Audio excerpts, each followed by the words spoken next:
그런데 잠시 후 당신이가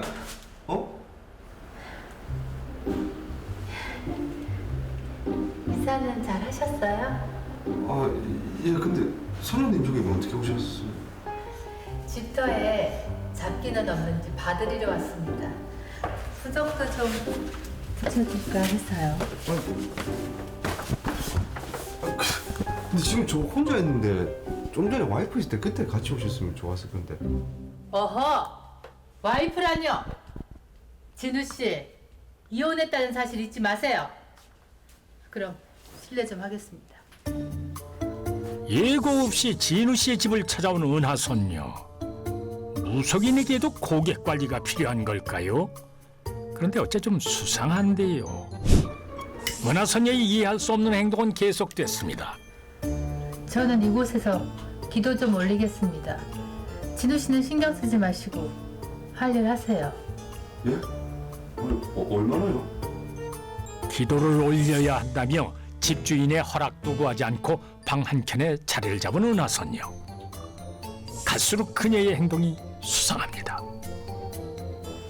그로부터 석 달 후 윤정 씨의 집에 친정어머니가 찾아왔습니다.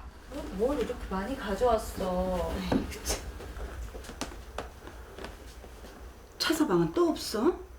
아니, 네 생일인데 어디 간 거야? 아, 어디 가긴 돈 벌러 갔지. 오늘 좀 늦게 마친대. 별일이네. 차서방 얼굴 보기 힘드네. 언제 꼴 보기 싫다더니. 엄마가 미역국 끓여왔어. 금방 차려줄게. 보아하니 윤정 씨 친정어머니에게는 이혼 사실을 숨기고 있는 모양입니다. 그런데 어머니의 눈치를 살피며 조심스럽게 방으로 들어온 윤정 씨. 아, 진우 씨에게 전화를 하려는 거였군요. 연결이 되지 않아 비소리 후 소리샘 퀵보이스로 요즘 따라 왜 이렇게 전화를 안 받는 거야? 어라? 진우 씨와 연락이 끊긴 겁니까? 연결이 되지 않아 진짜 짜증나. 윤정 씨에겐 대체 무슨 일이 벌어지고 있는 걸까요? 다음 날 불안한 마음에 은하선녀를 찾아간 윤정 씨. 그런데 아니 이게 어떻게 된 일이죠? 진우 씨가 은하선녀와 함께 있습니다. 여보!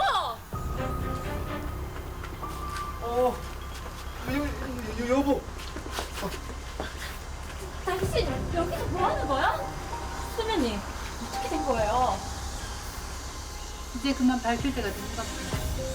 우리는 부부의 연애를 함께 살아야 해. 그래야 진우 씨 애군을 막 수가 있어. 네? 뭐라고요? 그럼 둘이 지금 같이 살고 있단 거예요? 그거 완전 사기꾼이네. 어허! 뭐마다! 우리는 신령님의 뜻대로 했을 뿐이야! 신령님 좋아하네. 아니, 당신도 그래. 어떻게 이딴 여자랑 같이 살 수가 있어? 속을 게 따로 있지. 그러니까 그게 신령님의 명령이라서 나도 어쩔 수 없이 미쳤어. 더러운 놈. 그게 아니고 내말 여보. 그게 아니고 내 말 들어봐봐. 진우 씨, 지금 날 버리고 간다는 거예요? 이제 와이프한테 돌아갈래요. 이거 좀 나아요 좀. 진우 씨! 여보. 아니 지금 뭘 하려는 거죠? 내 말 좀 들어봐. 진우 씨가 정신을 잃고 쓰러졌습니다. 잠시 후 진우 씨를 차에 태우고 은하선녀가 어딘가로 향하는데요. 다행히 진우 씨가 정신을 차렸습니다. 그런데 은하선녀는 대체 어쩌자고 이러는 걸까요? 이거는 또 어디입니까? 진우 씨, 우리는 부부로 같이 살아야 돼요. 그렇지 않으면 신령 천벌받아요. 이제 그만 좀 해요. 근데 선생님 말 못 믿겠어요 진짜. 이렇게 버림받느니 차라리 죽어버릴 거예요. 갑자기 차를 세우는 은하선녀. 멀쩡한 부부를 이혼시키고 남의 남자를 가로챈 것도 기가 막힐 노릇인데 이제 물에 빠져 죽겠다고 협박까지 합니다. 선생님. 이거 놓으라고. 아 진짜 왜 이럽니까? 내가 죽어버리면 되는 거잖아요. 좀 진정 좀 하세요. 이런다고 해결될 문제가 아니다 아닙니까? 내가 진우 씨 아이까지 가졌는데 나한테 어떻게 이럴 수가 있어요? 아니, 진우 씨 아이를 가졌다고요? 이건 또 무슨 소리입니까? 나 때문이니까 내가 없어지면 되겠네. 이거 나요. 아이. 아이. 선생님. 은하선녀의 극단적인 행동에 죽음을 무릅쓰고 구조에 나선 진우 씨.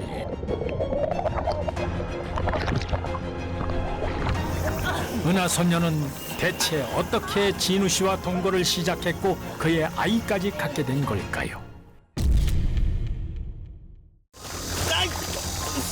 선생님.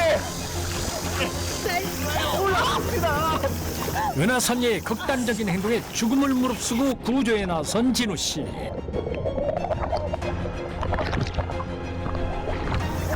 은하선녀는 대체 어떻게 진우 씨와 동거를 시작했고 그의 아이까지 갖게 된 걸까요?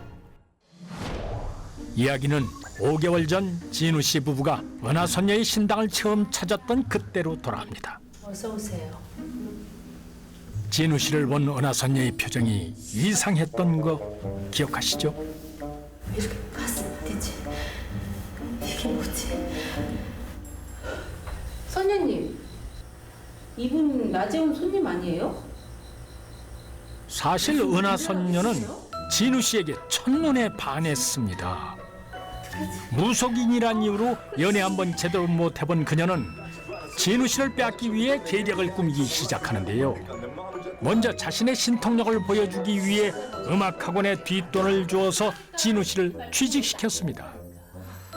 부부 사이에 아이가 생기면 남편이 바람을 피워. 바람이요? 잠자리를 멀리하고 굿으로 풀어줘야겠네. 진우 씨 부부가 자신을 믿기 시작하자 구슬해야 한다며 수차례에 걸쳐 1억 원이 넘는 돈을 뜯어냈고 진우 씨 부부를 갈라놓기 위한 거짓 첨계를 내놓았습니다. 남편 잡아먹는 공방살에 제대로 끼었어. 남편 살리려면 당장 이혼부터 해.